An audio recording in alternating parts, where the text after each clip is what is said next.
দুটি গাছের সঙ্গে তার বেঁধে ছিনতাইয়ের চেষ্টার ঘটনায় ব্যাপক চাঞ্চল্য ছড়ালো রায়গঞ্জ থানার কর্ণজোড়া ফাঁড়ির অন্তর্গত খলসি এলাকার রাজ্য সড়কের উপরে। পুলিশ ও স্থানীয় সূত্রে জানা গিয়েছে, বৃহস্পতিবার গভীর রাতে ফাঁকা রাস্তাকে টার্গেট করে তার বেঁধে রাখা হয়।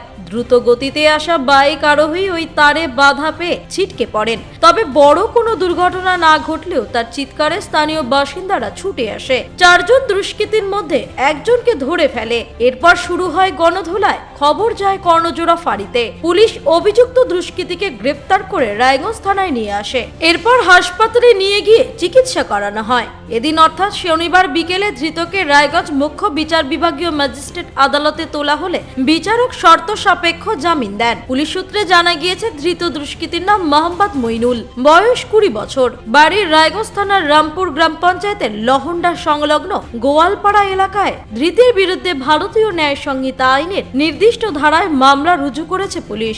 বিচারক ধৃতকে শর্ত সাপেক্ষ জামিন দেন। দুষ্কৃতীকে দফায় দফায় জেরা করে একাধিক নেশায় আসক্ত দুষ্কৃতীদের নাম পেয়েছে কর্ণজোড়া ফাঁড়ির পুলিশ।